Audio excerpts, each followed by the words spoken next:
Don't let it dominate you. Don't be afraid of it. You're going to beat it. We have the best medical equipment. We have the best medicines.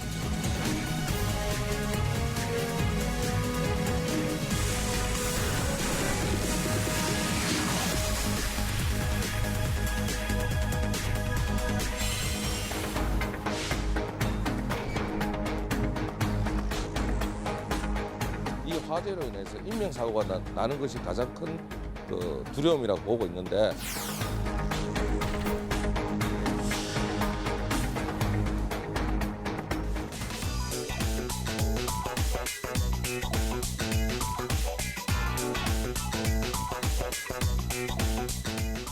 네, 코로나19 우리나라는 아직까지 추석 여파를 확인하지 못하고 있는 상황이고요. 미국에선 확진 판정을 받은 트럼프 대통령이 이번 사흘 만에 퇴원해서 백악관에 돌아갔습니다. 자세한 소식 김성환 시사평론가 임방글 변호사와 알아봅니다. 안녕하십니까? 안녕하세요. 네, 안녕하세요. 먼저 코로나 상황부터 짚어보도록 하겠습니다. 신규 확진자 오늘도 100명 아래입니다. 75명.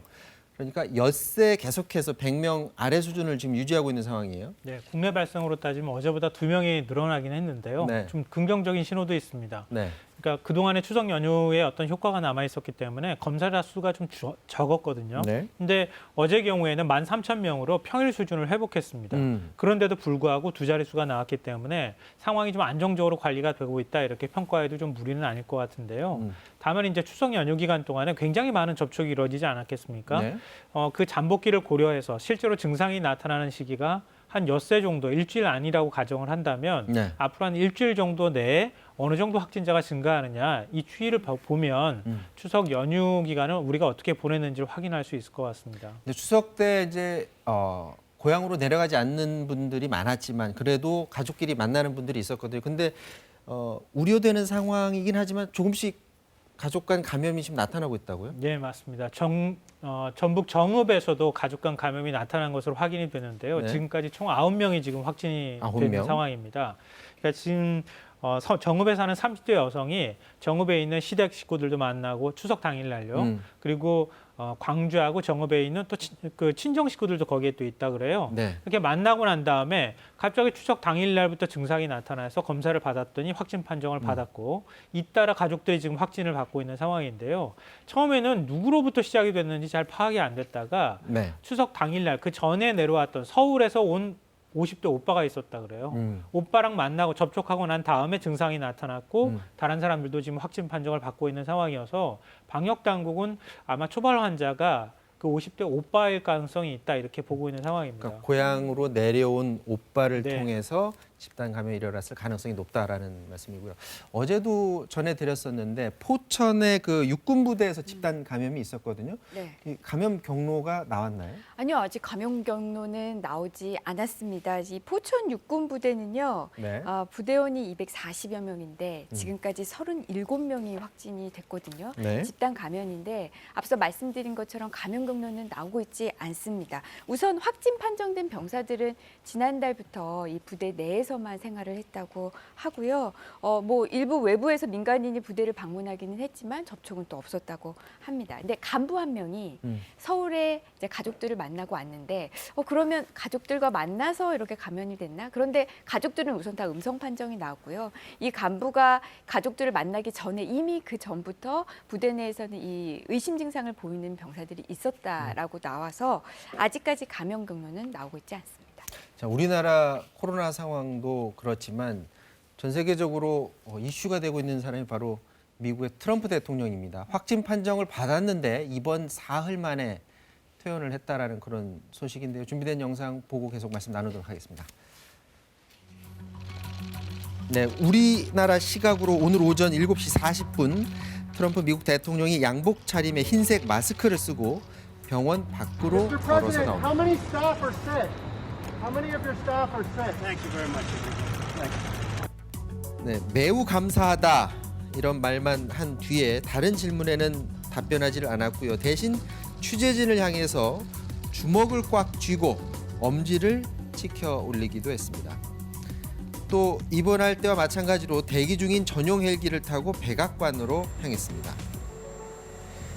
자, 헬기 이륙 10분 뒤 백악관에 도착한 트럼프 대통령은 백악관 정문 계단을 걸어 올라갔고요. 2층 발코니에서 마스크를 벗은 뒤에 전용 헬기 마린원이 떠날 때까지 경례를 했습니다. 이후에 백악관 내에서 마스크를 벗고 엄지를 올리는 그런 사진을 트위터에 올렸습니다. 자, 입원한 지 사흘 만에 퇴원한다. 지금 국내에서는 잘 들리지 않는 그런 행동인데 그렇게 해도 되는 거예요? 아니, 우리 의학적 상식을 좀 깨고 있다고 봐야 되겠습니다. 우리나라 같은 경우는 확진 판정을 받은 사람이 거의 한 60일 가까이 입원한 경우도 있잖아요. 그렇죠. 그러니까 사흘 만에 퇴원을 했다고 하는 건 병원에서는 퇴원했지만 백악관은 입원했다, 이렇게 표현해도 과언이 아닐 것 같습니다. 그러니까 백악관 의료진도 그렇게 얘기를 하고 있어요. 완치된 거 아니다. 그리고 다른 사람한테 감염시킬 가능성이 있다, 이렇게 얘기를 하고 있거든요. 네. 그러니까 결국은 퇴원할 수 있는 수준이 안 된다, 이런 얘기가 되는 거고요. 렘데시비르도 계속 투약하겠다는 뜻을 밝혔습니다. 그러니까 계속 증상이 나타나고 있다, 이렇게 볼 수 있고요. 그리고 지금 급격히 상태가 악화될 수 있는 그런 기간이 보통 7일에서 10일 사이에 나타날 수 있다고 하거든요. 네. 트럼프 대통령 나이가 74세입니다. 우리식으로 따지면은 74세 정도면은 치명률이 많이 올라가는 나이잖아요. 그럼 네. 앞으로 어떤 일이 벌어질지 모른다. 이렇게 퇴원한 부분에 대해서 미국 내 의료진들도 이거는 제정신이 아니다, 뭐 이런 식의 표현까지 지금 사용하고 있습니다. 미국 언론들은 대선전을 준비하는 그런 과정에서 빨리 백악관으로 돌아오고 있다라는 얘기를 하고는 있는데 이 퇴원 전에 또 트위터에 글을 올렸는데 이것도 또 화제가 되고 있어요. 그러니까요. 트위터 글만 보면 트럼프 대통령의 상태는 매우 좋아 보입니다. 오늘 자신만만한 글들을 많이 올려서요. 우선 첫 번째 트위터로 나는 이제 군병원을 떠난다. 그래서 우선 네. 퇴원 사실을 알렸고요. 그 다음에는 주식 시장이 크게 상승했다. 하면서 이제 주식시장 주가가 많이 오른 것을 또 트위터에 올렸습니다. 근데 그 다음에 이제 세 번째 트윗이 문제였는데요. 자신이 민주당원들이 던진 무슨 뭐 더러운 속임수, 또 중국 바이러스로부터 살아남은 무적의 영웅이 될 것이다. 이 트위터는 트위터 그 운영 원칙의 위반으로 가려졌습니다. 처음에는 가려졌다가 숨긴 표시가 되니까 트럼프 대통령이 똑같은 내용을 다시 트위터에 또 올렸습니다. 그리고 또 이제 마지막으로 이제 그 민주당 대통령 후보에게 여론조사에서 지고 있다라는 거에 반박하는 트위터를 올렸는데요. 가짜 뉴스는 오직 가짜 여론조사만을 보여준다. 그러면서 나는 이제 대선 선거 캠페인으로 돌아올 것이다. 이런 트위터를 올렸습니다. 아픈 와중에도 대선이 가장 큰 관심이었던 것 같습니다. 자, 이렇게 이번 사흘 만에 트럼프 대통령이 퇴원을 했는데 국내 전문가들은 어떻게 보고 있을까요? 국립암센터 예방의학과 김호란 교수 연결해서 의견 들어보도록 하겠습니다. 자, 교수님 안녕하십니까? 예, 안녕하세요. 자, 이 트럼프 대통령이 입원한 지 사흘 만에 퇴원을 했다고 하는데 저렇게 해도 되는 건지요? 전문가 입장에서 봤을 때요?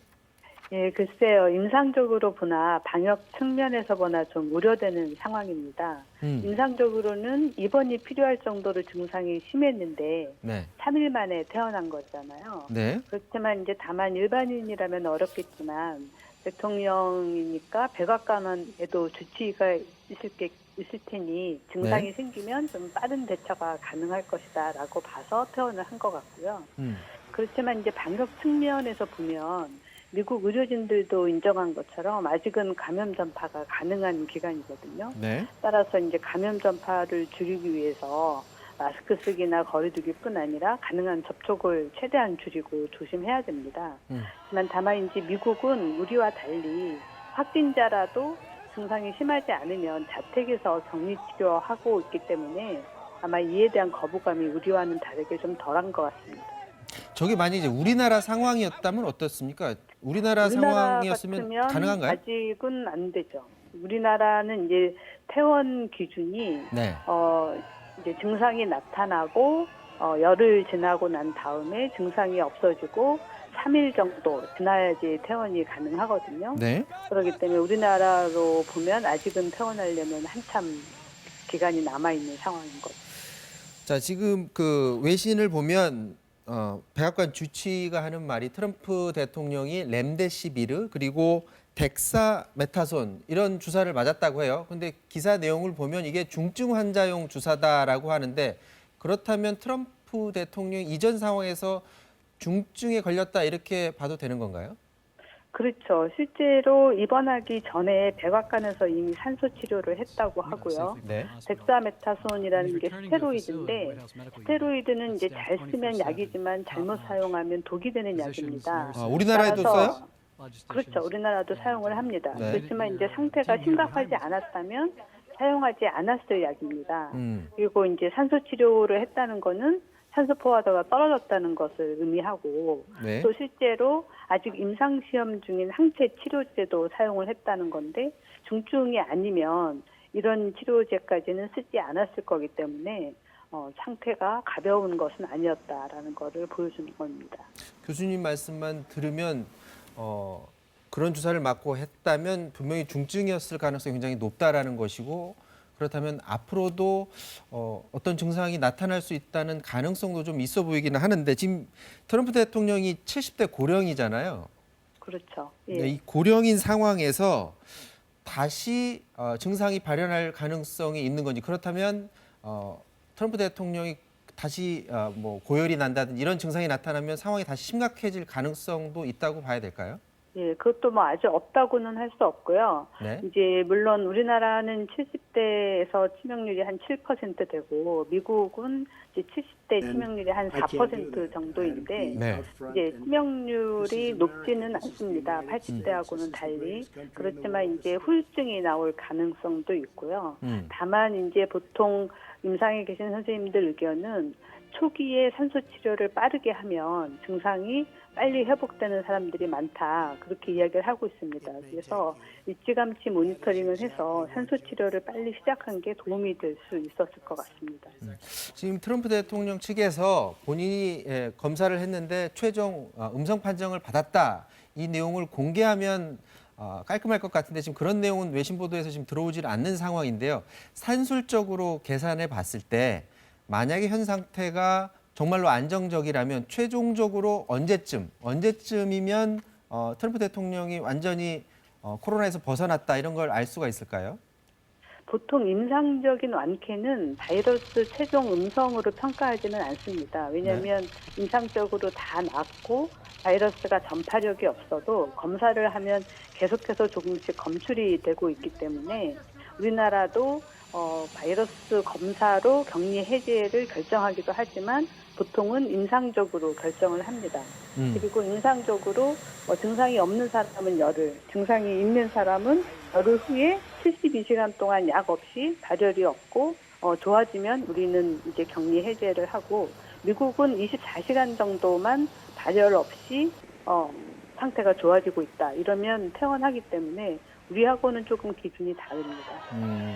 자, 그럼 이번에는 우리나라 얘기 좀 해보도록 하겠습니다. 앞서도 전해드렸는데 100명 아래에서 계속 확진자가 안정적인 수준으로는 나오고는 있는데 더 밑으로 지금 떨어지지는 않고 있거든요. 이게 떨어질 가능성 아예 없다고 봐야 되나요? 사실 이제 8.15 집회 이후에 이제 2차 확산이 나타나고 난 다음에는 이전에 이태원학에서 유행했던 양상하고는 좀 다르게 환자의 연령 자체가 좀 높아졌습니다. 그리고 이제 이태원 때는 굉장히 빠르게 검사를 해서 노출된 사람을 찾아냈는데 이번 8.15 때는 노출된 사람을 충분히 다 찾지 못한 상태에서 계속 이제 유행이 이어지고 있거든요. 네. 그래서 이 정도 수준으로 한 50명 오르락내리락 하면서 유지가 되면 잘 관리가 되고 있는 상황이라고 볼 수 있고요.